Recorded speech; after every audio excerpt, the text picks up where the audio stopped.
Support for this podcast comes from Frito-Lay and the 2023 Snack Bracket Championship. The Frito-Lay Snack-It Challenge is underway, and fans are voting on their favorite snacks to crown champion. We're talking about prime-time matchups between the best 64 snacks in the land. Will Ruffles Ridges reign supreme? Can Doritos defend their dynasty?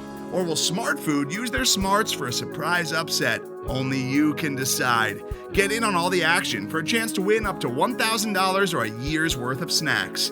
Let your snacks be heard. Just go to fritolaysnacket.sbnation.com to vote and enter for a chance to win. No purchase necessary. Sweepstakes ends April 3rd, 2023. Void where prohibited. Year's worth of snacks awarded in the form of 52 coupons, each good for one bag of chips. See official rules at fritolaysnacket.sbnation.com.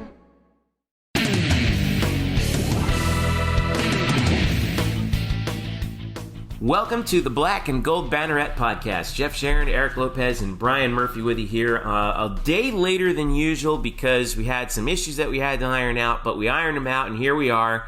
And it's a good thing we did because we got some breaking news that we're going to bring to you today with UCF Volleyball knocking off Florida State in the first round of the NCAA Tournament in 5 sets in the Knights' first NCAA Tournament victory since 2003. Brian, Eric, I know that you were looking forward to this. That's the intro? I didn't know what to say. Yes, I know. You're speechless.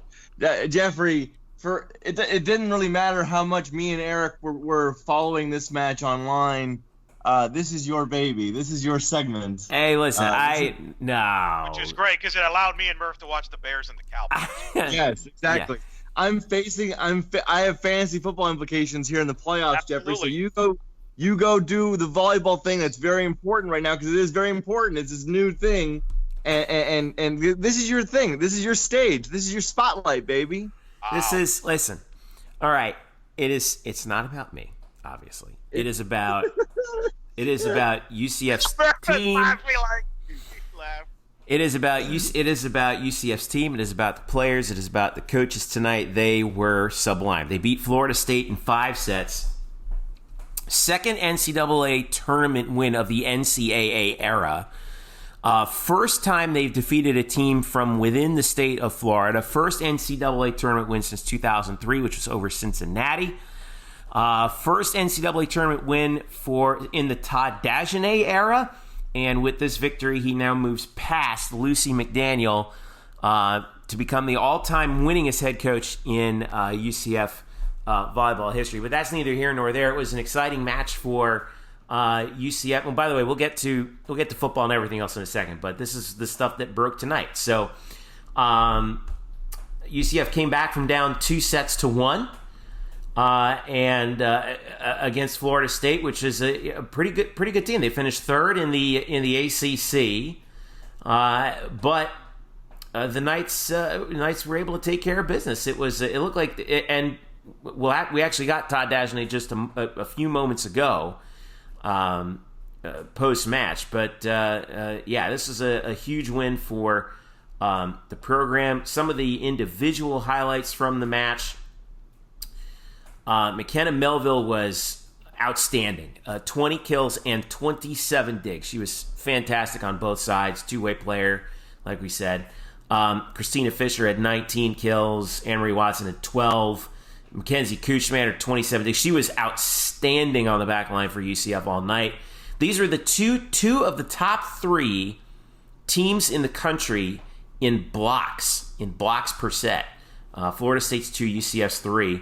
And the Knights took care of that. Didn't hit better than 164 in the first 3 sets, but they hit 286 and 290 in the 4th and the 5th to beat the Seminoles and move on. So, all right, we got him while he was in the arena watching Florida dispatch Alabama State, who UCF has next, and that match will take place on Friday evening at 7 p.m. And thanks again to Sean Asher for his help with this, getting him in quick order. But here is UCF head volleyball coach Todd Dagenais just after the victory. All right, joining me now, fresh off of UCF's victory over Florida State in the first round of the NCAA tournament. He's literally walked out of the arena in the O-Dome where he's scouting Florida for their next match on Friday. Head coach Todd Dagenais, UCF Volleyball, joining me. Congrats, Coach. I know it's been a long time coming, but wow, what an evening for you guys. Yeah, it was really special for the players to see their composure through the ups and downs of that match. Florida State really is a great team. They were unbelievable on defense tonight, and we just got the offense going at just the right time to get that tournament win that we've been waiting for so long. First NCAA tournament victory for UCF as a program since 2003 and that was against Cincinnati in the O-Dome on that very floor you guys played on. You and the coaches and the assistant coaches talked all year about the concept of toughness and mental toughness. And you guys were down 2-1 in this match. Florida State won the second and the third. But then you guys come back strong in the fourth and then just took care of business in the fifth. What, in your mind, was the turning point of tonight's match? I thought what you just said was right on. I remember calling a timeout, and it was right after Mackenzie Kuchmaner got aced, and I said, look, I'm not calling this timeout because Mackenzie got aced. I'm calling this timeout because of the look on everybody's face. And I said, stop worrying about what others are doing or not doing and worry about what you're doing. Focus on you. Execute your skills so we can execute your system. Execute for the person next to you. It's not about you. It's about everybody else. And it just kind of very rarely this year have I ever got into them.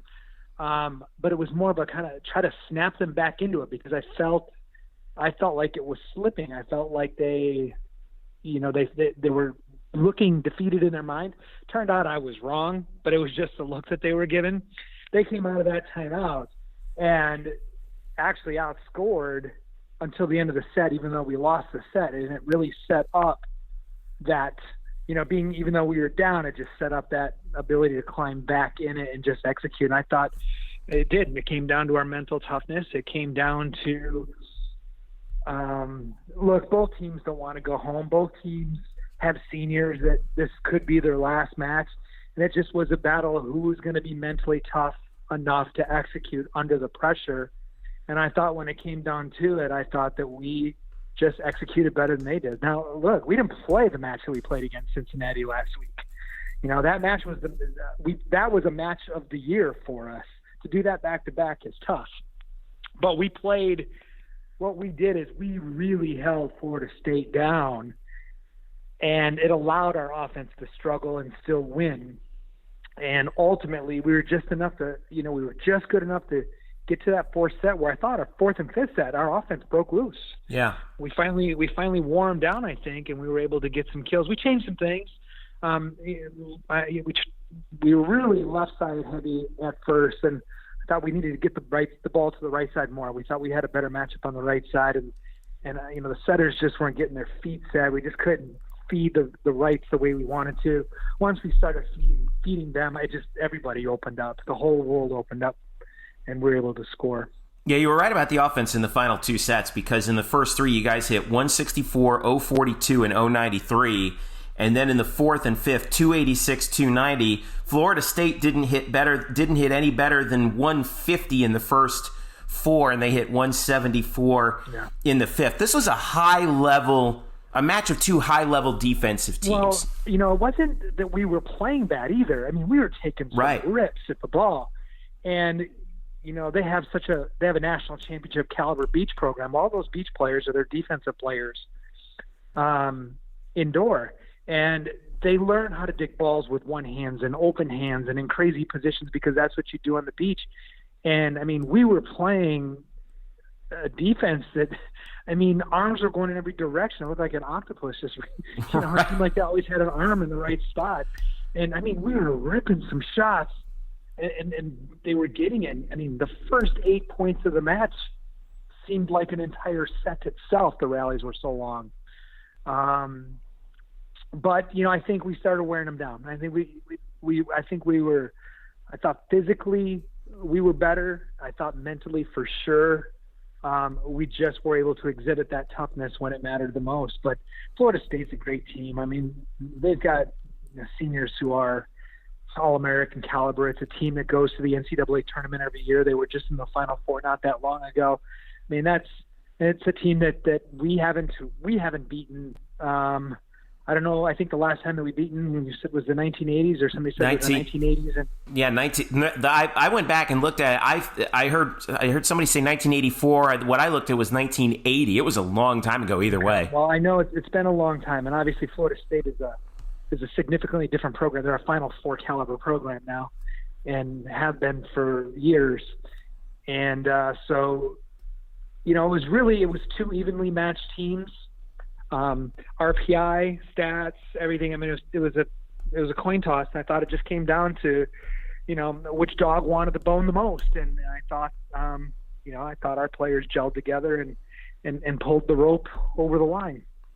Well, now you're on to the round of 32, and it's a little bit weird where you don't get the day off in between. You're going to play the winner of Florida and Alabama State, which is most likely, obviously, going to be Florida. They're on their home floor.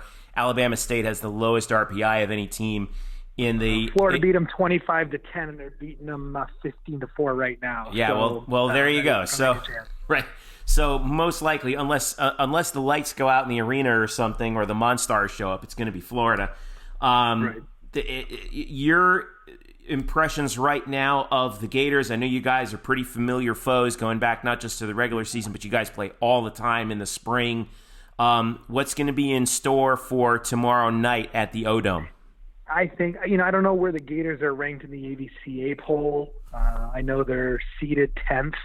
Their RPI is somewhere around 7 or 8. But, they are a Final Four team. You look at their front line. I was just looking at a front line that was 6'7", 6'8", 6'7". It's not their men's basketball team. It's their women's volleyball team. So, it completely changes the way you have to play when you're going against a team that's blocking 3 feet on your side of the net. You can't set a ball tight. You can't make any mistakes. And so, I thought that last year when Florida got healthy, they could make a Final Four run. They just ended up having to go to BYU, which is the worst place to play during tournament time. It's just a horrible place to try to win. And they lost there for the chance to go to the Final Four. But this year's team here, with the draw that they have, they've got that opportunity, and we're going to try to be the spoiler on that. We have nothing to lose when we step into this gym tomorrow. We feel like it's going to go not to the biggest or not to the most athletic team. It's going to go to the team that executes volleyball the best, and we want to be that team. And we've been practicing for it all year. We've been exhibiting that trait all year long. So we're going to step on this floor with the intent of winning, and we're going to step on this floor with the intent of making plays, of forcing them to make mistakes. So we're going to look them straight in the eye, and we're going to stand in the middle of the ring. We're not going to go running. We're going to stand in the middle of the ring. We're going to trade punches until one of us falls. Well, it should be a lot of fun to watch. I know you got to get back to work scouting them out right now, but once again, congrats on the victory. Congrats to you and Jenny and Brian and all the players and the staff on a historic victory tonight in Gainesville. And do we have a match time for tomorrow yet? Do you know? I think it's 7 o'clock, but I think everybody's going to probably have to check the website. I know it's supposed to be on the SEC network. Right. I don't know if it's on live. I don't know if it's on the internet, but I think the SEC is going to pick it up. We're going to go out there and I think we've got a little bit of swagger that we want to be able to play them at their place. We want to show that we belong on that stage. And are we as good as them? It doesn't matter. I think what matters is, are we better than them tomorrow? That's all that matters. All right, and we'll be there watching it the whole way through. Head coach Todd Dagenais, UCF Volleyball, congrats on the program's first NCAA tournament victory since 2003, and hopefully at least one more and probably a few more coming in the future, Todd. Job well done by you and the players. Congratulations, and we'll see you tomorrow night. Great. Thanks, Jeff. Head coach Todd Dagenais now with 237 victories, the winningest head coach in UCF history. By the way, I didn't ask him about that because he's always like, I don't care about any of that, and I'm like, okay, I'm probably not gonna get an answer from him anyway on that. But congrats to Todd, man. Wow, what a 12 years it's been for him building up to this moment, and the Knights are moving on. They're playing the Florida Gators tomorrow. We're recording this on Thursday night.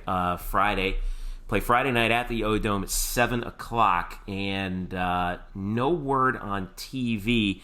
I know Todd hinted that it might have been on SEC Network. Right now they're scheduled, the last I checked, to show in Kentucky against Southeast Missouri State. I don't know if they're going to change that. SEC Network Plus online. SEC Plus? Okay. All right. Yeah, go on. It's on the computer. That's what volleyball, if you want to catch volleyball postseason, they're usually online up until, the round of 16 or the Elite Eight, when then ESPN takes over. Yeah, round of 16 is usually when it starts, or the round of 8. You get the regional finals on ESPNU and, the Elite Eight, so that's, 4 matches right there. And then hope our guy Tom Collette gets his voice back. Tom was. Listen, I got a bone to pick with Tom because he mispronounced Todd Dagenais' name. We got a volleyball feud. He missed. I'm gonna watch football now. He missed on Narissa Moravic's name all night. I'm like, come on, man, the pronunciation guy's right there. You've got one job. Dadgum, I mean, come on. Anyway, I mean, there's he really was struggling through the match. I really feel bad for him on that. I mean, that's tough, but he'll be there tomorrow for the match. Tall order against Florida. 7 o'clock. Look, here's the real quick. Huge win. This kind of erases last year's tough loss to Florida Gulf Coast. They had a 5-set loss in Gainesville to Miami in 2014. The 5-set loss to Florida Gulf Coast last year. That erases all of that. To me, this has been it's now a successful season officially. You got to win a first round match. We'll see what happens with Florida. Florida is obviously the heavy favorite, being at home. We don't know what their status is of their marquee player as we record this, because their marquee player didn't play against Alabama State. We don't know if that's just because, hey, it's Alabama State, we can afford to do that, or if there's something more going on, and that could change the equation of the match. But I thought they raised their game. And I know Todd disagrees with this, but I think the players, Jeff, you remember you and I were there in the postgame. And when I asked them about the conference tournament, they all nodded their heads how they really thought this would help them. And I really do believe that going through that conference tournament, going through that feeling, because you can't duplicate this in a regular season match where, hey, you're playing one set and you're for a championship. There's something about that suddenness. And I felt that this team responded down 2-1 against Florida State. And I think playing in that conference tournament, playing in that match against Cincinnati with something at stake, I think helped this veteran group. And I think they had unfinished business from last year, losing at home to Florida Gulf Coast, and they finished the job and took care of Florida State. Saw a lot of, I agree with you. I think that they exhibited a lot of confidence, particularly starting late in the second. Todd mentioned this in the interview too, where they fell down in the second, but they kind of charged back. They still lost the second, but they charged back and made a set out of it, right? And that made a huge difference, I think, in the match, because they understood how that they were. You could every year they were like, don't worry about it. We got this. Don't worry. And that's the kind of confidence that you see, from a team that we talked about the winning streak last year. When you win that many matches, you kind of see a little bit of everything, and you gain confidence off of that. And, of course, they came back down to earth, like you said, Eric, against Florida Gulf Coast on the home floor. But, that experience, that, the confidence plus the chip on your shoulder makes for a very dangerous combination. And, they're playing with house money now going into tomorrow against Florida. And I'll tell you, Florida, like I said, tall order against Florida, and it's definitely a pun, because they got 6'6", 6'7", and 6'8" across the front line. The Gators do, all playing, and so they're going to be. It's going to be tough against them, but UCF is the kind of team that is athletic enough and quick enough to give a big team like Florida fits, and to make their defensive players actually have to play defense rather than just everything getting stuff blocked on the way back. So, if they can match up the outsides like McKenna Melville and Christina Fisher and Anne-Marie Watson, one-on-one out there, I think that can bode well for UCF. I mean, it's they're going to have UCF could play their best match and still lose. Florida could not play their best match and still win. But there's, I think that this is a lot more competitive team than, like you were saying, than I think they're getting credit for, especially with this late season kind of run that they've been on since that loss to Cincinnati on the home floor in the regular season. And I think actually in a weird way, going through the adversity that they have this year, which Todd talked about after the American Conference Volleyball Championship, things didn't go smoothly this year. They blew a match against Marquette where they should have won the 5th set. They lost twice to Cincinnati. Whereas last year they kind of steamrolled. And I do believe every team goes through some adversity, and I think that's made this team prepared for this late run. And, you talk about the Florida match, I think you mentioned their size. Clearly what they're going to try to do is similar to what Florida State tried to do, is just they're going to put two big bodies near McKenna Melville and try to either have McKenna try to shoot, hit over them, which is hard, which is why her percentage maybe is lower than normal. She hit 122 in the match. And then I think they would say somebody else has to beat us. And I think that's where Christina Fisher stepped up late in the match, in the Florida State match. And I thought Anne-Marie Watson stepped up. And I thought Allie Sable, while her stats don't jump out at you on the sheet of paper, I thought she had some critical points in those 4th and 5th set. 11 kills for her. That's the key. They need other players to help McKenna, because McKenna's going to draw a lot of attention. And that's going to create opportunities for other players. Yeah, I mean, McKenna over on that left side is, obviously she's going to draw all of the attention. And then it comes down to your right side, and you talk about Watson, and then Allie, who's a lefty out there on the right side, has just been solid as a rock here in her senior year. And I mean, McKenna took 90 swings, but she had to in order to keep drawing that defense, and that enabled things to open up for Fisher, who hit 281. The middles were pretty good too. Let's give some credit to Lachey Harper, who I thought had a really good match tonight, and I said this on Twitter, but I'll say it again. Just when you think Mackenzie Kuchmaner, the defensive specialist, the libero, could not have a better match as she did against Cincinnati, then she has an even better match against Florida State. She was all over the place tonight, and she's going to have to be again against Florida in order to, if the Knights want to make a run to the second weekend. So, but again, that's a credit, and that's a credit to Todd and Jenny and the rest of the staff on the recruiting. Nothing against past players in UCF, but I think this is as talented of a group as you're going to get. They're more athletic than ever before. I think they're getting better to the point where they can compete with a Florida State team that's tall and big. They could be competing with a Florida. I expect that to be a tight match. I don't think that's going to be a blowout unless UCF just has no energy. Yeah. I think they do have to get off to a good start. I think you would agree that they need to get off to a good start. You don't want to fall behind Florida. It's going to be a packed house there, and you worry about back-to-back extending yourself 5 sets against the good Florida State team, where Florida, quite frankly, had a walk in the park. I mean, they probably would have had a tougher time in a scrimmage than they did against Alabama State. Yeah. Alabama State, by the way, had the lowest RPI of any team in the field. They were in the 300s. So they end up in Gainesville because I guess they're close enough to bus. Who knows? Well, they won their tournament. So I mean, Yeah, but they don't get Florida. It's funny how Florida doesn't get Florida Gulf Coast. And whereas last year UCF gets the host and they get paired with Florida Gulf Coast, right? Who's a team that was a borderline 3 seed. It's funny how that works. But nonetheless, look, I think if UCF can get off to a good start, win the first set, I think it's going to be a long match. If they don't, I do worry about them from an energy standpoint because Florida has more bodies. But look, man, they're a talented team. We said this a couple weeks ago. This is a team that's dangerous. They can go to the Sweet 16 with the right draw if they play well.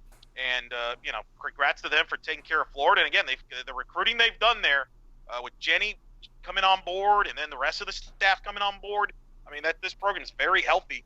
And you've got a player, McKenna Melville, anything's possible when you have a player like McKenna Melville. Yeah, so, again, it'll be tomorrow night at 7, likely on, I guess what you're saying, SEC Network Plus, but we'll probably get confirmation from UCF at some point tonight. So be on the lookout for that. Should be a big Friday night match for UCF. The last time they played Florida, Florida has ended UCF season in each, or they ended their season 3 straight times in 01, 02, and 03. So chance for some revenge against the Gators in the O-Dome, which is, during that time in the early 2000s was where UCF season went to end. But, maybe now could be a different situation for UCF volleyball as they play the Gators. You going? You gonna go? Are you gonna go, Mr. Volleyball? I'm thinking of if I can get match times at 7:00. So if I can get Connor and bring him up there, I'm really gonna try and get up there. I'm wondering. I'm gonna check the ticket prices tonight, see what it's like. But yeah, Murph, come on, let's go. I'm fantastic, guys. I can't because I do have to talk to men's basketball tomorrow, and that's going to take me up for the day. But right. Friday, so right. I wish you the best of luck.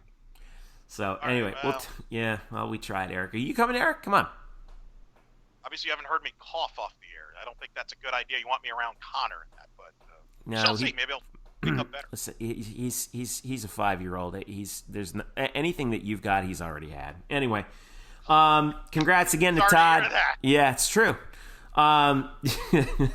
Congrats again to UCF Volleyball for the victory, and maybe another one in store. All right, stick around. We'll come back. We'll talk some football. Recap the war on I-4, which wasn't really a war of any sort, and we will talk about UCF's bowl possibilities. Stick around. I'll be right back. Today's episode is brought to you by Cars.com. With over 2 million vehicles and 50,000 more added every day, Cars.com will match you with the perfect car for you, your budget, your life, your style. And if you're ready to say goodbye to your current car, Cars.com will get you an instant offer to cash it in. Just start by entering your license plate and get matched with a local dealer who will write you the check. So whether you're looking to buy or sell, just go to Cars.com. It's magical. Welcome back to the Black and Gold Banneret Podcast. Jeff Sharon, Eric Lopez, and Brian Murphy here with you talking about UCF football now. And, regular season is officially over for UCF. 9-3. They just put the hammer to USF. And I think it almost felt like they felt sorry for him and took the foot off the gas there. South Florida had some long drives late in the game that kind of would have kind of prevented it from being worse. But 34-7 was the final for UCF. It was really no contest. The Knights jumped out. We're up 24-0 at the half. Dylan Gabriel hit Gabriel Davis for a pair of touchdowns. Dylan Barnes hit a 50-yard field goal. We had Adrian Killens with a 35-yard touchdown run. First time he's seen the end zone in a little while. And there's been a lot more news really since then. A couple days later, Charlie Strong fired as USF's head coach. Lost 14 of his final 18 games. USF is now searching for a new head man. There are rumors about Willie Taggart possibly coming back. There are rumors about Lane Kiffin.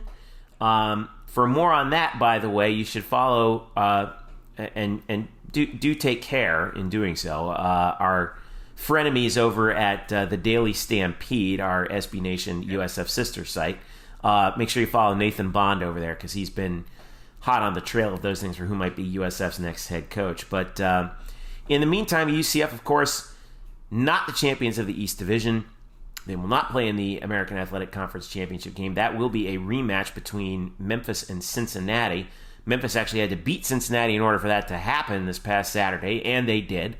And so these two teams get to play each other on the same field for the second consecutive week to see who gets the American Athletic Conference crown and quite possibly the Group of 5 bid to the New Year's 6 bowl game. Nonetheless, UCF now awaits to find what bowl game they are going to. On blackandgoldbanneret.com right now, we have aggregated as many bowl projections, legitimate bowl projections, I should say, that we could find and put them up there for you to peruse.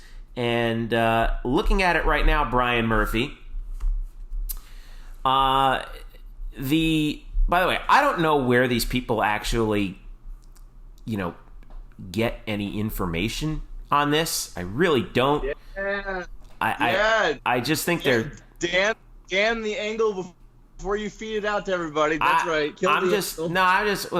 Okay. The bowl game that is the mode, if you will, for you math wizards out there, is the Cure Bowl against what would be a Sun Belt team, according to these parts, most likely Georgia State, although it could be, USA Today had an Appalachian State. Boy, that would be interesting. A couple other ideas out there. The Gasparilla Bowl seemed to appear frequently against either FAU or FIU.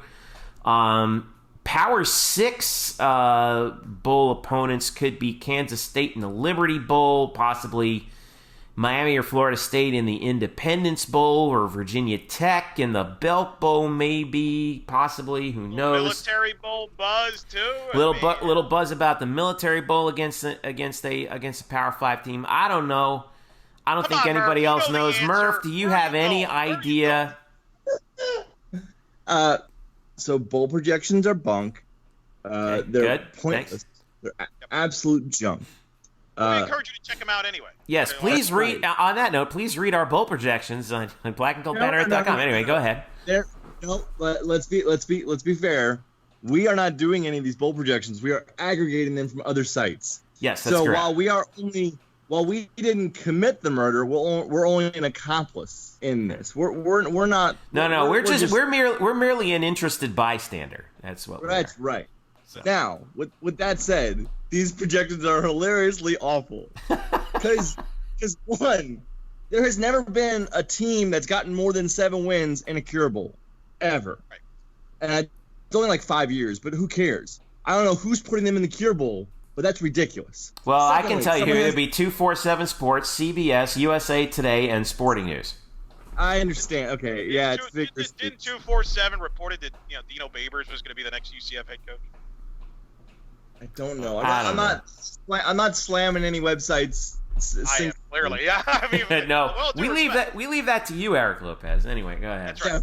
That's your Someone has them going to the Belk Bowl. There used to be an AAC tie-in to the Belk Bowl. There is no longer an AAC tie-in for the Belk Bowl.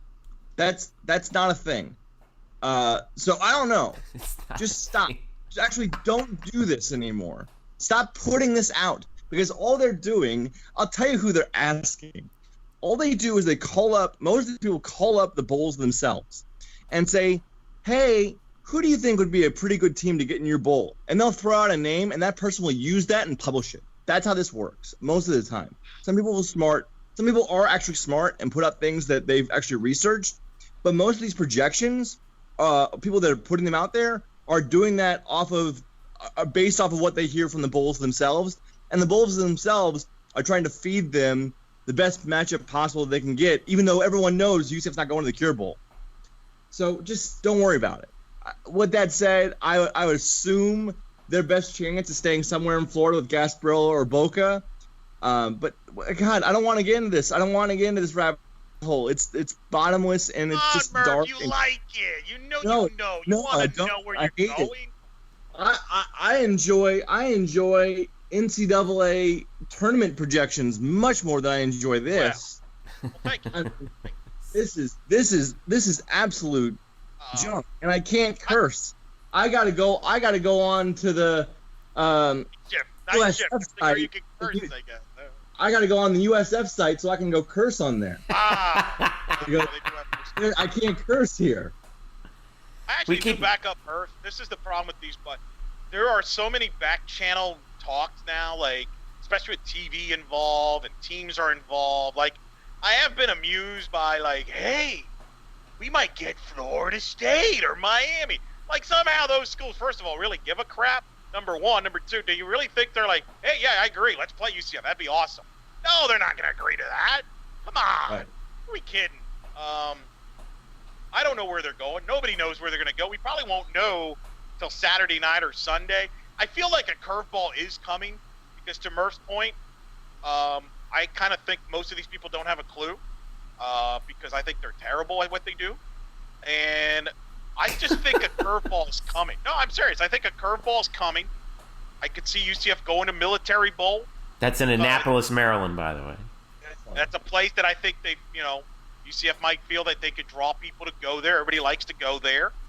They would guarantee they would more than like. That's an ACC tie-in too. Correct. Right. Correct. ACC tie-in. You could get a Miami. You could get an FSU. The awkward thing about this, where you got to be careful though, you could also get a rematch with Pitt, which is like, ugh. Oh, Or you God, might no. get well, the other worst scenario, even worse than that, you might get North Carolina, which is the team you're going to open with next season. So you got to be careful. Really? That's why, to Murph's point, you can't base anything on these projections. There's a lot of stuff that these schools have to think about when you think about these bowl scenarios. Because if I'm UCF, I don't want to play North Carolina in a bowl game knowing that I'm going to open the season with them. And I don't know if anybody would be excited about a Pitt rematch, for example. So there's a lot of different things. And we don't know what TV's involvement in this. Some TV, hey, listen, we think it'd be a great idea if you played here instead, or this bowl, or stuff like that. So, Yeah. Unfortunately, when you don't win your league, you're not playing for the conference championship. You don't really have a lot of control with this. Well, all right. Let me flip the question around. All right, Eric, I'll start with you. What bowl would you like to see UCF in, and against whom? Whatever makes Brian happier. To be honest. Come on, that's such a non-answer. No, I'm serious. He's the one that's traveling. I'm not traveling. Like, I don't care where they go. Listen. Yeah, no. You want to see a matchup that's worth watching, right? What is the definition of that? Because I think for everybody it's a different answer. You tell me what your definition is. Well, I agree with you. I'd be interested in seeing them play Appalachian State, but there's a lot of people that would say no. There are some people that think playing Miami and Florida State would be exciting. I say no because those two teams are garbage, and neither of those teams give a crap about the bowl game. Hell, Florida State doesn't even know who the frickin' their head coach is. They're probably going to settle on Mike Norville because they have incompetence in their administration over there. You think they give a crap about what bowl game they're playing? No. Certainly their fan base won't. So I think there's a lot of different things. I don't think you're ever going to please everybody. This show is so good, I need to paywall it or something. This is great. Carry on. What I'm saying is, like, for example, there's a chance maybe in some wacky scenario UCF ends up in Hawaii to play BYU. Well, a lot of people aren't going to be able to make that trip, but that might be your best option. Gasparilla would probably make the most geography sense. They haven't played in Tampa this year, but people aren't going to be excited about playing a Conference USA team. So, this is the one thing, like Jeff, I'll say this, and we've both been accused, and we've been defenders of Mike Oresco in a lot of ways, and I think he's done a great job, and I think he's politicked his way to try to make sure the American gets this New Year's Six slot, by the way, this year, by having campaigning for Cincinnati over Boise. But I think one of the things he has come up short with, and it's been disappointing, is they haven't upgraded on bowl games. And I would like to, and that's the disappointing thing about it, because I do think this league deserves better bowl games. Like, they should have a permanent tie-in, for example, with the Liberty Bowl instead of, maybe we'll negotiate the back channels. We're going to go behind the hood and kind of secret negotiations. And I just wish we had better bowl games because, like, the loser of this Memphis-Cincinnati game, I don't even know. We're worried about where we're going. Where's the loser of Memphis-Cincinnati going? And that's unfortunate. That's the other thing I think is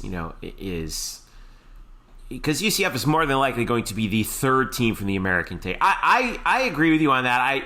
And by the way, I have no insight at all as to what bowl games that the American might be angling for in the future. I would hope that it would be one of the more quote established end quote bowl games, like maybe they could find a way to get a to one day elbow out one of the conferences that are in the Gator Bowl, or one of those ones that at least seem familiar. That's not a New Year's Day bowl game, but at least is recognized as a annual, and certainly not the Liberty Bowl. Let's just start with the Liberty Bowl. I think the Liberty Bowl, and no one's ever complained about playing in the Liberty Bowl when it's UCF freezing up in Memphis this time of year. But that's better than Boca Raton Bowl. Is it? Yes. Trust me. I would rather go to Boca Raton than Memphis. What? You got some issues. Yeah, I'd rather go to South. I'd rather have a good time down in South Florida than freeze my garbanzos off in Memphis. Murph, can you clue in Jeff on your trip to Boca there? Are you insinuating that there's nothing to do in Memphis? No, I'm not. I'm just saying I would rather go to a place. I'd rather stay in a place where it's above 30 degrees. Play in a dump of a stadium? It's not a dump of a stadium. What are you talking about? It's brand new. Murph, you were just there. Tell Jeff. I mean, first of all, people will be more excited to play in the Liberty Bowl than they will be in the Boca Bowl. I mean, proximity, I get it. Weather, I mean, you're really like that's pulling at straws there, because like it's not going to be like Syracuse weather. At worst it'll be like low 40s. Get over yourself. Yeah. And it'll be against a much better opponent and a much more notable bowl than the Boca Bowl, which no one cares about. No one gives a crap about the Boca Bowl. Little thing called Beale Street, by the way, which 30 degrees, 80 degrees is always fun. Doesn't matter what the weather is. Yeah. You can warm up real quickly on Beale Street, Jeff. I guess you guys are speaking from experience. Rendezvous, good ribs. I'm telling you, we can't. Boca, what the hell are you finding Boca? A bunch of 80-year-olds retired? No. That's West Palm. No, I get where you're coming from. This is just my personal preference. I'm just saying. All right, but anyway, I mean, we're gonna have to wait until these bowl games come up again, at least in terms of these contracts and the TV contracts, which probably won't be until what, Eric, 2024 again, 25, somewhere around there. That's right. 2025, right around that range. I mean, there's been some talk. Mike Oresco has spoken on many outlets in the last few weeks that even starting next year, there's more flexibility with bowl games, where there's more negotiations involved, back channel stuff where, hey, you give us this, we'll give you that, and try to create different matchups. There has been some chatter about that, but I just wish for the league, because the league's deserved. The league's had a hell of a year football-wise, and it just deserves better marquee bowl games. It just does, and I think, part of the reason why I think a lot of UCF fans feel this is a disappointing season is because of the destination of the end. No one's really excited about where UCF's going to go bowling, regardless where they end up going. I mean, we can discuss which one's the best option and this or that, but it's not going to compare to the Peach Bowl. It's not going to compare to the Fiesta Bowl, and there's nothing really close to it. Whereas, a team in the Big Ten, Michigan can end up in the Citrus Bowl and that's pretty damn good. Alabama can end up in the Citrus Bowl. Notre Dame's going to end up in Orlando. Everybody has great bowl options as a secondary market, except the American. I do think they need to address that. Yeah. About Miami and the military. Miami and the Military Bowl. That would be your best case scenario, I think. I think that would be fun. I agree with that. That would be a lot of fun. It's too bad that game would not be played in Florida, to be honest with you. But two Florida teams having to go up to Annapolis, Maryland. I mean, I'm nothing against Annapolis. I've been there before. Annapolis is great, but that's, I don't know. It's kind of anticlimactic when it happens. Shreveport than some of the other projections. Better than Shreveport. It depends on who you're playing. Again, like if you're saying Shreveport against Miami, I'll take it. Well, and also don't completely drown Shreveport because gambling. Like let's not. Fair point. Say a bad one. But I will say, there are players in this team. Nate Evans has said this multiple times about how one of the really cool things that he has come to treasure as a student athlete is the ability to travel that playing football, playing sports allows him to do. And he even mentioned it, I don't know if it was after the USF game or before it. He said he would probably like to have a bowl game where he could travel somewhere because he's, going, like when he was growing up in New Orleans or growing up in Louisiana, just outside of New Orleans, he didn't know he'd be, traveling around the United States, going to these different cities, seeing these different places. So I think if you asked most of the players, I think most of them would want to play out of the state of Florida as well. Yeah, but we're fans. I can agree with that. Yeah. Screw the fans. Screw the fans. I'm it really is about the players. It's about the players. It's about the coaches. Yeah. Here's the thing. I'm sure the players would love a shot at Miami. That's the thing. Oh, I'm sure that's part of it, yeah. Now, by the way, the fans didn't show up to the Cure Bowl, so I think we make too big of a deal about where the destination is. Well, let's be fair. That was a long time ago. Lots happened since then. 2016. What do you mean a long time ago? A lot's happened since then. Just saying. Yeah, a lot of spoiled people.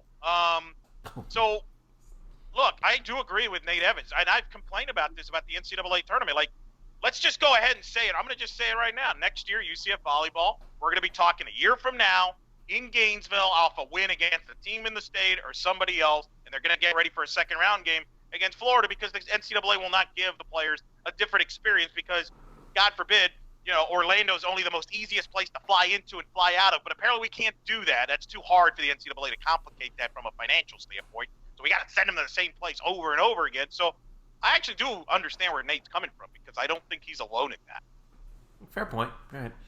All right. Real quick before we there is some other news that actually we did want to talk about. Guys who have announced that they are leaving early or transferring. First of all, Gabe Davis has announced he's leaving for the NFL draft in 2020. I don't think that's a surprise to anybody. We're not going to really go on and on about that. Gabe has really done a lot. I took a look at Walter Football, Murph, and he has Gabe as the number 9 rated wide receiver. You agree with that? Oh God! I mean, I'm really putting you on the spot there. I know. Are we doing draft rankings in December? No, we're not doing draft rankings. I'm just saying like that. Does that sound about right? Like he belongs in that tier, sort of. Sure. I have no idea because outside of the Jared Judys of the world and the CD Lambs of the world, like I can't say that certainly Gabe is not better than them as a pro right now. But he's a step down. I don't know if there's a drop between 4 and 9. Or if it's, if there's spread out pretty evenly, I don't know. I will say this: the only thing that matters, and I'm going to be writing about this this weekend, not so much about Gabe, but so much about the fact that we should be happy whenever, and I mean any one of these guys declares early. And I will make it a case defending that. I know people who will hear that will automatically say that I'm wrong and that we should take into account their draft stock and things like that. But I will argue that we shouldn't, because when we have Murph, we need our depth for next year, man. Come on. Because when you have an opportunity to make money, and for Gabe a considerable amount of money, depending on his combine performance, and yes, I said combine performance as if it means something, which it shouldn't, but it still does. Then you have to go. He's got nothing else to prove here. He set the single season record for receiving yards. He had a fantastic. He led the team in catches and receiving yards and touchdowns. He roasted and toasted, according to Mark Davis, Paulson Adebo, who is still seen as an outside shot for a first-round pick, the Stanford quarterback. So yeah, he obviously was going to go. You could hear it in his language the last week or so that he was pretty much saying he was going to be going. So this is fine. I will say this though. There will be more players who leave early, I believe. Not transfer out of the program, but leave early to go to the draft. We saw 2 players announce their decision to leave after the bowl game last year. Dredrick Nelson and Tristan Hill both announced they would leave to the draft after the bowl game. I think Tristan actually announced it like an hour after the bowl game. Right. But the fact is that I think after the bowl game, we could see 1 or 2 more players also leave. And I think at that point, there will be much more consternation among the fan base about, well, is he ready? Could they benefit from a year for coming back more to improve their stock, whatever? That's a junk argument. That's a selfish argument. I will write about this. But basically, if anyone does declare to go to the draft, I'll be very happy for them, and I wish them the best. I look forward to you. And your unselfishness, how dare you? Yeah, how dare you how dare you say these kids should go make money? I mean, unbelievable. A couple other bits that I wanted to just quickly pass along. Guys who have dropped into the transfer portal. What do we see, Murph? 3 guys from what I see so far. Quadri Jones, we know about. The quarterback, redshirt freshman, who, by the way, finishes his UCF career a perfect 4 for 4. And a career passer rating of 517. He is in the transfer portal. Dedrion Bakoti Sweat, who only played in 1 game this year, is moving on. He's a redshirt junior. He's also in the transfer portal. Who am I missing, Brian, out of that? Missing Ike Walker. Ike Walker, that's right. A defensive tackle, redshirt freshman defensive tackle who was part of Scott Frost's last class. Gotcha. He was one of the December signees in December of 2017. Yeah, and then we're still obviously these guys aren't going to be the only ones, just as well as there are going to be plenty more guys coming in, by the way. Yeah. Welcome to the era of college free agency, but I'm fine with that. I mean, it is what it is, and put yourself. Anybody who's against this, Okay. Damn it, guys, we needed Quadri, man. Who's going to be our third string quarterback now? Yeah, exactly. Huh?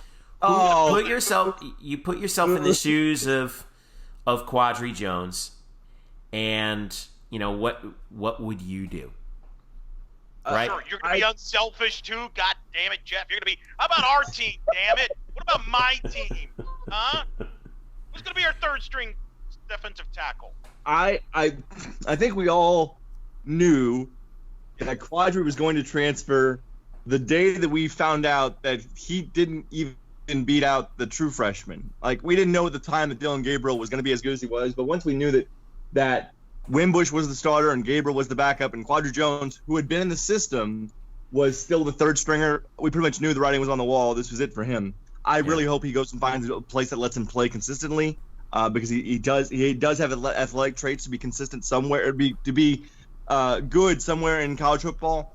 Deidreon McCody-Sweat is really just a victim of his own body, who he broke a bone in his leg early in his 2017 season, 2018 season. Yeah. And really could never come back, got hurt again.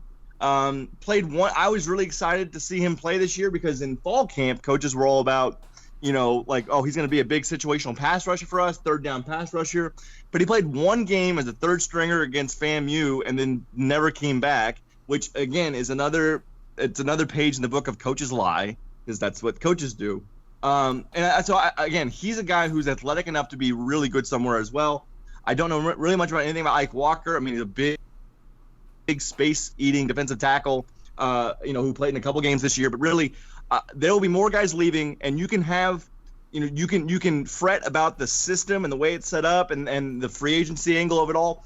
But all these kids are taking advantage of the option that's available to them. Exactly. And isn't this the whole purpose though of the transfer? Really, I don't think people have a problem. Like, if you're not getting, like, Quadri Jones, let's be honest. I mean, he's a talented kid. Just wasn't going to play here. There's no scenario where you saw he was going to play here. So why should he stick around? He should go somewhere else where he has an opportunity to better himself. And look, UCF's benefited from similar situations, whether it be a Brett Hodges comes in from Wake Forest a decade ago and ends up winning the starting job. You get a Trey Nixon from Ole Miss. So everybody benefits here. I think where fans have the problem is it's usually the concern, and I don't think this will be a football issue. I think this is more of an Olympic sport issue, is when marquee guys leave certain mid-major programs to go to marquee programs. I think that's where fans kind of fret, but I don't think that applies to football at all. My thing that I've always tell everyone is, like, if guys want to be here, I want guys who want to be here in all sports, right? Guys and gals. If you don't want to be here, don't stay. Like, if they weren't student athletes, right? You can transfer to whatever school you want to pursue whatever academic career or whatever it is that you want. Why do we get all worked up about the fact that these people play a sport in addition to that? I feel like when players transfer out, again, fans want to identify with these players not as, again, they don't know them as people, only they know them as laundry. Right. And they root for this because they're wearing the laundry. And then when they say I'm leaving this school, it feels like they're saying I don't want you anymore. It's like they're doing it out of spite, even though they're not.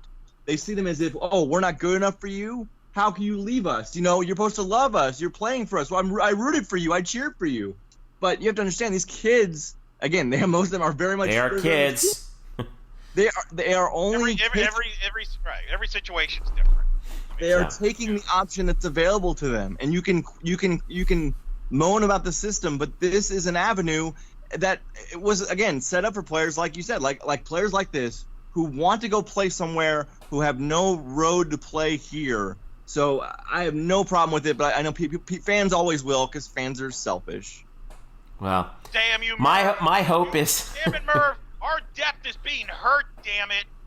My hope is that, and I do see a lot of this, and that encourages me, is, when guys decide to leave, like Quadri, the fans are like, hey, thanks for everything. We're going to miss you, and we wish you the best of luck, and we'll be following you closely, because once a night, always a night, right? And the fans who get it say that. I think the majority of fans understand that situation, and look, and let's be honest. Fans understand it because, hey, we're in good shape at the quarterback position, all right? If Dylan Gabriel struggled, there might be a little bit more angst. But things are fine. So I think everybody understands. It won't, like Murph said, this won't be the last transfer. Probably might not even be the last. Right. Who knows? But it's okay. UCF's going to lose some players. They'll get some players. That's the way the world works. All right. Well, let's see. All right. Yeah. So we'll put a bow on that, and we'll move right along. I just care about where Murph's going to end up for a bowl game. I'm very worried about Murph. I want him to have a good time. He's worked hard. Just worried he's going to end up in a. I've never been to Annapolis. I've heard great things. I would love to go there. There you go. Make it happen, people. Great things have been said. All right. Go ahead, Murph. You both know what bowl game. I won't say it on the air because I might offend some people. Okay. But you both know there is a bowl game that I do not want to go to. I've been very steadfast in that, and as long as that doesn't show up on Sunday, then I'll be happy. Okay. All right. Well, we'll throw you under the bus later, Murph. All right. We come back. We'll talk a little hoops. By the way, how close did UCF men's basketball come to going 3-0 this weekend? We'll tell you in a little bit here on the Black Gold Banneret Podcast. Don't go away. Welcome back to the Black and Gold Banneret Podcast. Jeff Sharon, Eric Lopez, Brian Murphy with you. Follow us at blackandgoldbanneret.com, UCF_Banneret on Twitter. And follow us individually at Jeff_Sharon, Spokes_Murphy, Eric Lopez, ELO, and on Facebook.com/blackandgoldbanneret, where we followed UCF men's basketball in their trip out to Anaheim at the Wooden Legacy, which Murph, you astutely informed all of us was not played at the Shark Tank, right? It was played at. First of all, wait, no. The Shark Tank is in San Jose. Oh, I'm sorry. What am I saying? The pond, the former Arrowhead Pond.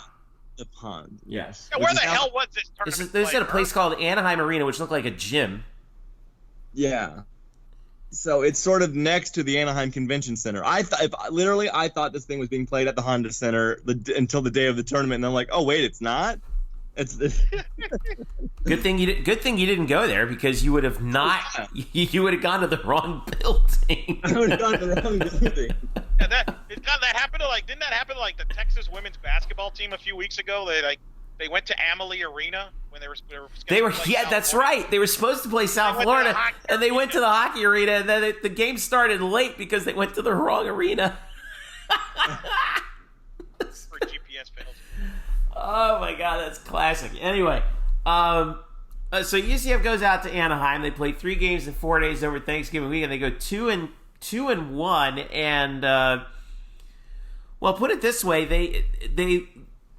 they were a toenail from going 3-0 possibly, because in their first game against Penn, hard-fought game against another pesky freaking Ivy League team, Colin Smith, by the way, is playing so well right now. Can we just pour one out for Colin Smith, please? 22-12 in this game.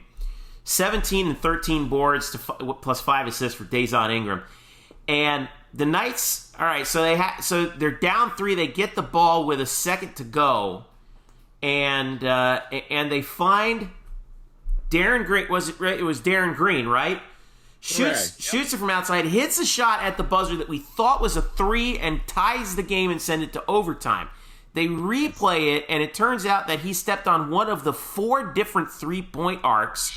Just happened to be the wrong one. It was a 2-point basket, and UCF loses by 1 to the Penn Quakers. After that, let's talk about that one first, Murph, because Penn, Ivy League competitor, obviously 4-2 right now. They're always in the mix to go to the NCAA. They're a halfway decent team. They're pretty good. Legitimately good. Yeah, so don't let that fool you. They're so freaking annoying, aren't they? I mean, the whole game. The part that's annoying is that there's 4 freaking 3-point lines. That's what's annoying.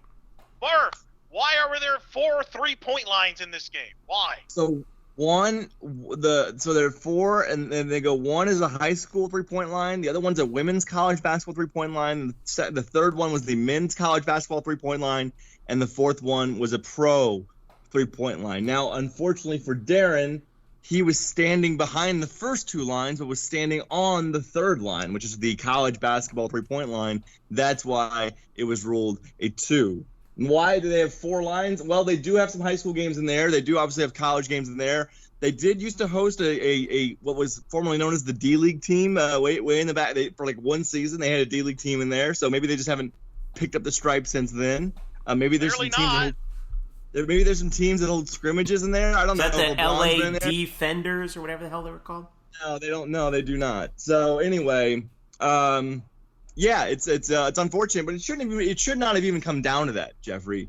That this was a game against Penn in which UCF took 27 more shots. They absolutely I've never seen a game where a team took that many more shots. 74-47 was the shot attempts in this game. Correct. And they forced 9 more turnovers. They dominated on the boards. It should not have been this close. They just could not convert enough of their opportunities. That's all it was. Like they had plenty of chances to pull away in this game and just didn't do it. And it wasn't like there was like this sudden spurt where they got out and like, no, it was just consistently like just throughout the entire game for the full 40 minutes, they had chances after chance after chances and just they didn't hit enough. I believe they hit 32%, 32.4%. So yeah, just not good enough. And that's why you shouldn't have even been in that position. Only got scoring really from Dagenais and Colin in that game, right? Everybody else kind of struggled, as I recall that game. Yeah. But the only positive about that, by the way, we did end up on Scott Van Pelt's bad beats. How many times has a UCF team ended up on bad beats this year? I swear the football team's been on there at least 4 times. I don't know, but I personally enjoy it. I take it as pride. Of course you do. You have the highest sense of Schadenfreude of any person I know. Of course I enjoy it, damn it. To me, it's the highlight of the year. We make it there as many times as we can. And the reason we made it, by the way, because Penn was a 2.5-point favorite. And you had the inbound situation where the ball was supposedly ruled to Penn, and then they overturned it, and then the 3. If you actually had Penn, you were rooting for that to be an actual 3-pointer because that would have sent it to overtime. But they lost. But the good news is, after that, the Knights responded, Murph, in a game you and I watched in person while, as our friend Trace referred to it, the 4 on I-4 was going on. We decided to watch a little UCF Pepperdine basketball during the football game, and they picked up a nice win there and then crushed College of Charleston.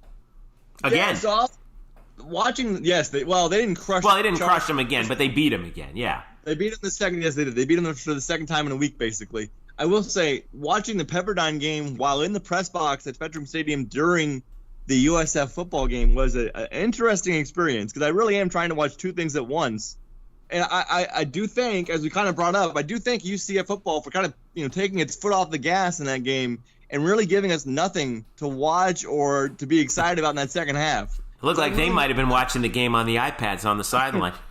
I needed to concentrate on that Pepperdine game, and so much so that I did not go to the post-game press conference, which had Adrian Killens and Gabe Davis and Nate Evans. No, I was too busy because I was still in the press box talking to Johnny Dawkins and Cesar DeJesus in a hall closet after that game in which they won at Pepperdine because Cesar DeJesus comes off the bench and scores a career-high 21 points and just got hot early. And, it's one of those things where – shooters get hot, and he got hot, and they scored 40 points off the bench that night, and really, for basically the entire second half, we're not threatened by a Pepperdine team who the night before came really, really close to knocking off a Elite 8 caliber Arizona squad. Yeah, they had that was a heartbreaker of their own that they lost in that game too, and Cesar was 8 of 10 from the field in that game.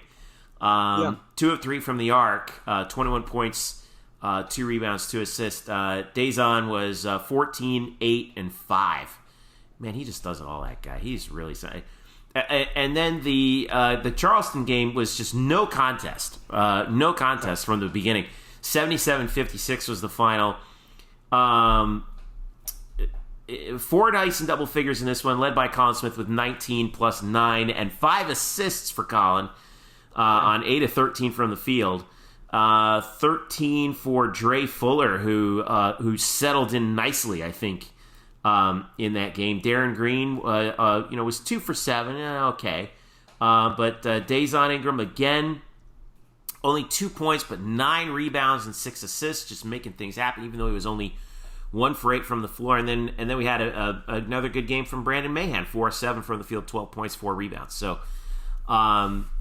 I keep coming back to it, boys. I don't know if this team is good or not, but they're interesting. They're really, and this kind of reminds me of, again, I know I've said this before, but that heart and hustle Magic team that when everyone left and all they were left was Shaq had left, Penny had left, and all that was left was basically Darryl Armstrong and some dudes. And lo and behold, they almost fought their way into a playoff spot.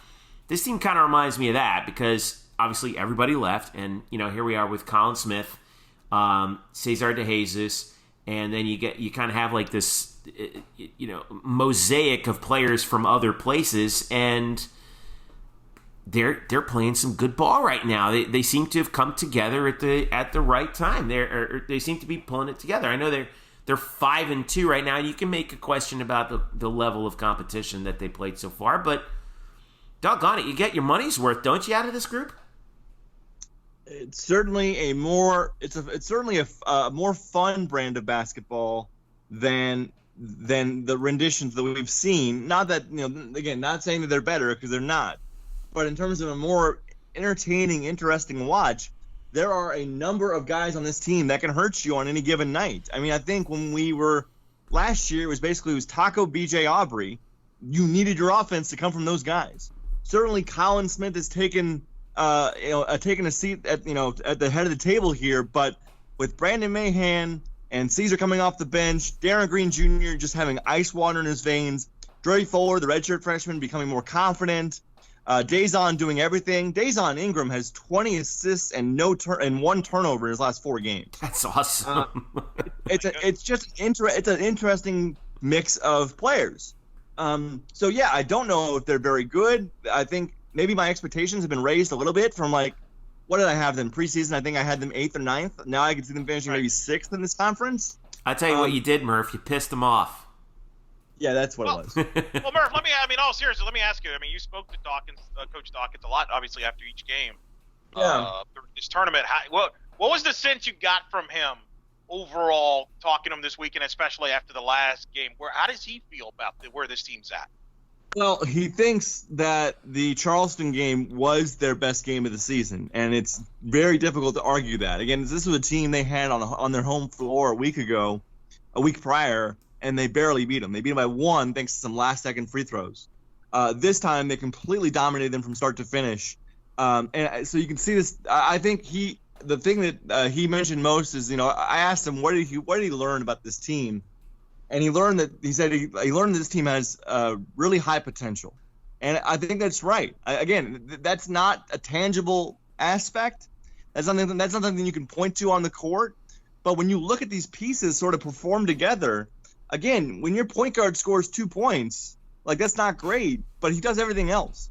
And nights where where Darren might be off or Brandon Mahan might be off, there's other guys that can pick up the slack offensively. So I think that they are noticing that this team could be a lot better than certainly we thought, many people thought, maybe even they thought in their minds, that they will never say, truthfully what they thought. They'll always, give you I always knew we'd be good. Maybe so, but I think what are they going to say? I thought we would probably stink this year. Exactly.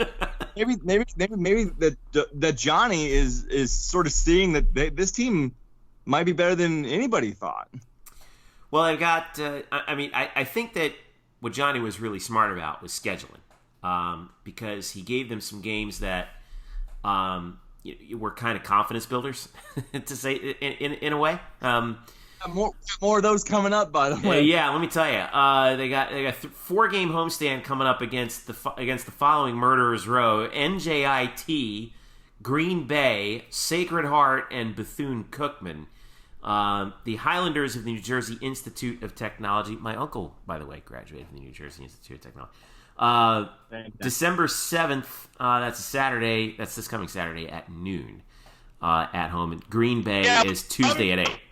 I'm just saying that the year college basketball is going, with a lot of upsets across the board. Duke losing to Stephen F. Austin, among other. Connecticut, I think, lost to St. Joseph or something like that the other day, or somebody they weren't supposed to lose to. Don't take any of these games for granted. That's all I'm saying. No, I know. I'm just, it's I would not be remiss in saying that these should be winnable games, though, right? They are very much winnable games. Yeah, very much winnable games, especially NJIT. And I say that with all love in my heart for the Highlanders. But this will basically lead UCF these next 4 games all at home will lead UCF into their non-conference. A false sense of security. It will lead them into their non-conference finale, which is in Norman against Oklahoma, and that will wrap up their non-conference season. They'll then open up the conference season a couple days later. So this is really a stretch here where UCF will sort of try to refine itself before what they call the regular season really opens. Yeah. Because you can do that against these teams. I mean, there are going to be some lappers, I think, in this stretch. Maybe and again, like Eric said, anybody can be beat. But the way this team has performed on the road, basically a country, full country away, they should not have any trouble with any of these 4 teams coming up. Right. Well, at least that's our hope. You never know how the month of December goes sometimes, just like Eric was saying. So NJIT on Saturday, Green Bay on Tuesday. Both of those games are on ESPN 3. All right. With that, by the way, women's basketball, I should note, they're at 4-4 right now, and had a pretty rough go of it at the Cavalier Classic in Charlottesville. Lost to UCLA by 5 and then lost to James Madison by 3. So total bummer on that one. They are not back in action until December the 17th. So they have it's 17 days off until their next home game against Quinnipiac. That's Tuesday, December the 17th at Edition Financial Arena. That's actually a good thing for that team because this is too bad too. This is unfortunate too. But one of the reasons why. I'd say the reason why they lost either of those games, including the UCLA game, which could have been a huge feather in their cap. UCLA, I believe, actually ranked. Yeah, they are. So KK Wright played all of about 4 minutes across those 2 games. Yep. Because KK got hit, or at least they're saying that she sustained a lower leg injury early on in that UCLA game. They did not play her for the rest of that game, and then she didn't play in the James Madison game. But the word is that it's precautionary. They expect her to come back for the next game, but it's a good thing they have this break because they certainly need to get her healthy. Yeah, I agree. Her minutes have been relatively, I don't want to say sparse, but there have been some occasions where her minutes have been limited. I remember in the home opener against Pitt, she came off the bench. Right. That was a minutes thing. That really was actually. That was Coach Abe saying we want to lessen her minutes. This was a legitimate injury that she sustained in Virginia. Yeah. I think as tough as it is to know that they lost both those games by really close margins without their best player, and know that she definitely could have been the difference in turning both those losses into wins. The overarching good news here is that they don't expect her injury to be anything substantial. Well, and I think it could benefit them long term because I thought they played well without her. And Martin stepped up and had a big game against UCLA. I think this could benefit them long term. Yes, in the short term, it stunk that she got hurt, but I think for everybody else to step up, I think this will make them better moving forward. And I agree with you. The fact they have a couple weeks off here will help that, and I think she'll be all right. And look, before you know it, the conference starts in the end of this month, and I think it's a compelling situation. South Florida's improved. I think UConn, by their standards, are not very good. Now that being said, they're still going to win the league, but they're still. Hey, I'm just saying, there's opportunities to be had down the road. So I think you're right. I agree with you. Breaking, Eric Lopez says UConn stinks. All right. So. I mean, they struggle with Seton Hall. Right. Yeah, that was not pretty. Seton Hall. Like, what in the hell is going on? So there it is for women's basketball. So that pretty much takes care of everything from what I've been looking at here. We got two more things. Okay, I do have to. Yeah, you're right, and I do have to come back here. I don't want to make it look like I'm ducking this, but I do want to pour one out for UCF men's soccer. That's one of them, I'm sure, Eric, because they lost in the Sweet 16 to SMU, which has just been the bugaboo of the Knights for the last 3 years now. 2-1 in overtime on a goal that happened. How many seconds into that overtime period, Eric? 18 was it 40? 18 seconds. 18 seconds in. Oh, just. Well, the thing that stung was the way SMU evened the match. Was basically the guy flopped and fell down on the floor, and as usual, the dumb refs, as typical in college soccer, fell for it. That's just like SMU does all the time. And they got rewarded a penalty kick and was able to even the match. That's disappointing when you have referees that clearly couldn't ref an intramural soccer match, let alone a college Sweet 16 match, fall for that crap. But good thing you can't get fined. Well, it was a joke. And I give credit to Derek Sharp, who does a lot of the South Florida Olympic sports broadcast. He put the video up in slow-mo, and it was clear as obvious. The kid just fell down, and they tend to do that a lot. They did a similar thing against South Florida in the men's semifinal, and it's unfortunate because they're a great program, and they should be better than that. But they're not, But it is what it is. That's unfortunate, but it's still a great year for men's soccer for the first time in program history. They got to a Sweet 16. They were, go away from the Elite Eight. An incredible year for that program and historic, and they accomplished a lot. I know people have asked this question, Jeff, real quick, about next year's team and who's going to replace Cal. I'll give you brief cliff notes here. I think VV is the guy that's probably going to step into Cal's role. I think he has the upside. He looks a lot like Cal did the year that Matthias Puzzolo. Remember him? And we were wondering who's going to take over for Matthias, and then Cal kind of came on late. And then look what happened with Cal the next 2 years. And I think you're right. I think Gino is the next guy. Yeah. I think he's going to step into that role. And they return a lot of guys from this roster, and they're going to have a good class coming in. So I think they'll be in the mix again next year. Yep. Yoni Sorokin's coming back. Gino's just a freshman, by the way. And Vladimir Mendoza has really stepped up in that game as well. Cal Jennings, by the way, finishes his career with 46 goals. And is a semifinalist for the Mac Herman Award, which is the college soccer version of the Heisman Trophy. So we'll be watching that as the postseason continues for men's soccer. It's such a bummer. As sport is it's too much. And then we had one more, Eric, you said? Brian Murphy has been a great soldier here, sat through our volleyball conversation, talked bowl game projections nonsense. It's only fair. Slapped us down about that. I have news that Murph's been waiting for. No idea what's coming up, guys. I swear. To all the listeners, I have no idea what Elo's going to say. Murph, we're less than 2 months away, and finally, the UCF baseball schedule's out.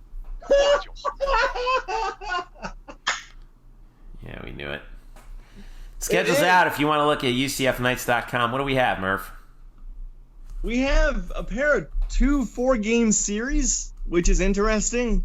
I'm pulling up the schedule right now because, again, this is very impromptu. You're so excited, you're not even fully prepared. I was debating whether to bring that up or the fact that Jeff Passan's reporting that the Yankees are willing to throw the bank and everything at Garrett Cole. As they should be. Season starts. Well, I'll kind of recap. Season starts against Siena on Valentine's Day, Friday, February 14th. 4 games against the Saints. Including a doubleheader on Saturday. They got Stetson on the 18th. 3 against Auburn the following weekend. Let's see here. Cal State. Is that Cal State Northridge? Right. Coming in. Okay. Northridge. Right. Butler's coming into town. Yale's coming into town. Florida State's going to be here for a back-to-back on March 17th and 18th, right before conference play starts. And home with the Miami Hurricanes. Home and home with the Canes. So we got FAU on the schedule. It's a pretty decent slate, no? The Auburn visit, going to the Plains. I guess they call that in baseball too. I don't know, probably not. But going to Auburn is your best non-conference, opponent. CSUN, as it is known, Cal State Northridge, don't get it twisted. As if you can talk about where your family went to school, I can also mention that I got my master's at Cal State Northridge. Fair point. Oh, go Matadors! Although not that weekend. They really need to update that logo, man. That is straight out of 1964. Olé, Jeff. So no, that team is not good though. It's an interesting connection there. Like they're coming across the country for that series. Like, but that CSUN team has not been good for a few years. Interesting that there's only a 2-game set. I don't even know if this is a mistake yet. I have to ask. They only have a 2-game set with USF. Can't be right. That can't be right. Yeah, that can't be right. It's so weird. Like on the schedule, they have a Stetson game that week on Tuesday. Then they have Saturday, Sunday against USF in Tampa. I don't know. Maybe that's something weird. I will say maybe it's something to keep in the back of your mind. UCF does host both Cincinnati and ECU, basically both your tournament champions and regular season champions. Both those teams play at the John this year, so that could be big for UCF.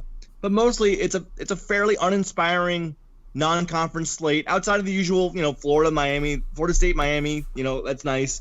Florida, obviously not on the schedule. We know how Greg Lovelady feels about that. He told us all about that last year. But that's just not going to happen for a while. It looks like. But otherwise, outside of Florida, there's nothing really that pulls you toward. There's no one that's coming in here that you're really like, oh, I can't wait to see them. Well, they get to go to that new ballpark that UConn built just in time for them to leave the league. They do. So yeah, it'd be fun. Maybe I'll go up there. I mean, that'll be in April, so it should be balmy by then. But yeah, anyway, it's a weird schedule. It's a weird schedule. Like the CSUN thing totally threw me off. The 2-game set against USF totally threw me off. I think that's accurate, right? It's got to be a 3-game series. I mean, if it was inaccurate, they would have fixed it by now. The schedule's been out for a week. The schedule came out last Wednesday. The schedule came out 8 days ago.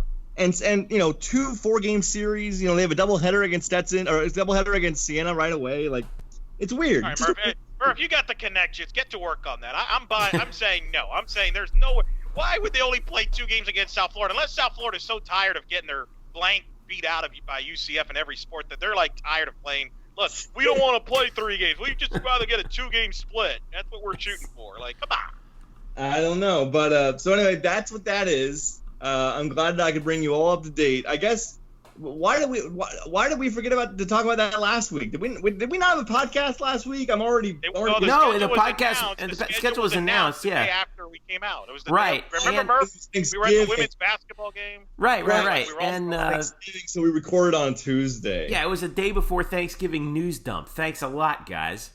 By the way, Murph, I got some news. So Auburn plays at Plainsman Park, which is officially known as Sanford Stadium. The capacity is the Plains. Yeah, and you'll love this. So the capacity is 4,096. In 2003, Baseball America rated it as the best college baseball venue in the country. Really? Well, isn't that special?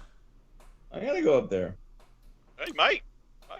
By the way, very important note. We can't do that. I'm disappointed in you, Murph. Sunday, April 5th, UCF's hosting Wichita State. That's the day of WrestleMania in Tampa. Just saying. That is not that's my birthday too, by the way. Oh well, sorry, Jeff. We're gonna have to miss on your party. That's too. Unless you're welcome. Unless you want to come to WrestleMania, and then we could throw a birthday party at WrestleMania. I think I'll pass. You have to imagine, Jeff, and we're saying this totally in jest, but certainly that Sunday game, knowing that WrestleMania is only a couple hours away, that Sunday game might start maybe earlier than scheduled for a certain manager who would really like to be at that show maybe that Sunday. Okay. Are you saying that we might have didn't we have a game that started at 10 a.m. this year or something? Yes. Or last year? Against Wichita last year. I think That's we should right. return the favor. Yeah, fair point. Right. Murph, Just plant the seed in your head there, Coach Love. I'm just saying. Then we can make a little trade. Hey man, could be CM Punk's return match, all right, at WrestleMania. Just saying. Wait, is Lopez out here dropping wrestling insider news on the Black Gold Banneret Podcast? We have hit a wrestling quota for this podcast. This is great. Let me tell you, we've hit it. Now, Murph, you told me in the press box, but I think you should share to the audience. There's a game every year since you've arrived. They're a wacky midweek game where UCF plays a marathon game that's like 38 degrees. And you're like the only person that decides to stay to watch every pitch of it because you just, for whatever reason, enjoy the punishment out of it. I had nothing else. I had nothing better to do on a Tuesday, most likely. Right. So, like last year, what was it? It was Bradley or something like that, where they play like a marathon midweek game and had a wacky ending, and it was like Right, terrible weather, right? It was it wasn't like terrible weather, but it was just cold. It was just like mid-30s, which for us is like death. People are dying over here. So bodies strewn around the concourse of John Uliala Park. So 2 years ago was Bradley. Last year was Ball State. Oh yeah. 9, 8, and 13 innings, and I said before that game even threw a first pitch, I go, this has the feel of a game that goes like 5 hours. And sure enough, I was witness. He was right. He did say that. The end time of that game was 5:06. You could feel the eyes rolling at you, right, Murph, when you said that? Oh, absolutely. But I got that right. So give me my props, even though I'm a year late on that. So this year, looking at the schedule, there's a game, I believe at the end of March? I believe it is. Looking here. FAU, March 31st against FAU here on a Tuesday between two conference series. That is going to go at least 4:45. Just mark it down now. All right, 4:45 game time, 6 p.m. start. So you're looking at that thing going to about 11 o'clock on a Tuesday night. Sounds about right. Yeah. Also, runner-up. What's the weather going to be like there, Murph? What's the weather? I mean, it's going to be. It's March 31st. That's around the time you get that last cold snap. Right. I mean, certainly I could see the Yale series. That Yale has a full weekend series here, but that's a weekend series. Weekend series don't count. We're looking at midweek series in which people who've had jobs have left their work early to come to the yard and then are treated to 5 hours of baseball in relative bone-chilling temperature for a Floridian. I'm thinking it's going to be that Jacksonville game on March the 3rd. That's my vote. That could be a good one. That could be a good pick. I mean, Elo, you have any dogs in this fight? We have Stetson on the 18th of February. We have Bethune-Cookman on the 25th. There's just nothing. There's nothing out of state. I want a midweek. The weird thing is right. There's not that Midwest team coming in, right? That's right. That's what we're missing. Maybe that's where the other USF game went. They're holding that spot open so they can go schedule like Robert Morris or something. Yeah, that's true. That Robert Morris. Where'd you come up with that one? That's good. That's the Northeast team. I don't even know. Yeah, that's pretty good. I don't know. Those are pretty good choices. I mean, Texas A&M Kingsville would have been mine. Anyway, go ahead, Eric. I'm left with like Bethune on April 14th, but I mean that's too late. I mean. Yeah. You're right. If Yale would have been like a Monday, Tuesday, right? That would have been money. Oh God! If that Yale game was a Tuesday or Wednesday game, that thing would have gone forever. I would have been married and had a kid and divorced in the span of that game. Well, how about Stetson? I mean, they've already practiced playing a lot of innings together in the fall. Maybe they can duplicate it in the spring. They did, but Stetson doesn't count. Stetson's right up the road. You want an absolutely nondescript game that for no reason goes 15 innings and maybe keeps you at the ballpark until 11 o'clock or possibly midnight if you're me. Anyway, this has been a fantastic impromptu segment, and I say that in full sarcasm. I'll take it. It's fine. It gets us to the finish line. You can't say we didn't give you your baseball segment. That's right. So. Look for more from Brian Murphy covering UCF baseball. That's the kind of taste you'll get starting in February. Yeah. In the meantime, we'll be talking about baseball than we did about volleyball for no reason. Why do we do this? In the meantime, we do have some news that's going to be coming down the pike here in the month of December. It's not going to get any less busy. Early signing day is coming up, right? Yeah. No, I think it's the 18th. Early signing day. 1 week before Christmas. Wow. All right. Yeah, 18th. Around there is the early signing period. So we'll be keeping an eye on that. Obviously, we're probably going to hear about what bowl game UCF goes to in the next, I guess, 72 hours. Right? Thursday. Well, you'll find out Sunday afternoon once they do the top four. I mean, we got to do an emergency podcast, or is that only for New Year's Six bowl? Nah. How's that for an editorial decision? Just follow Murph. Yeah, follow Murph, spokes_Murph. You're the Banneret. I will say, last word on this. Love for it to be a game that's relatively nearby, so I can go see it. So. And then, of course, we'll be following basketball as it moves on through. And then, obviously, don't forget, UCF Volleyball, Friday, December the 6th, 7 o'clock at the O-Dome against Florida. Trip to the Sweet 16 on the line. See if the Knights can win 2 in 2 days up in Gainesville. So we'll be following that. Now, that would be cause for an emergency podcast. I think we all agree on that, right? Probably, yes. Okay. Well, wait, no. It could be a one-man show. It could be a one-man show. One-man show. Murph! I'm at least going to drag you on here, Lopez.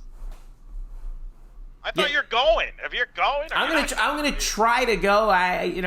It's going to be a logistical challenge with 2 kids, but it's a challenge I'm willing to accept.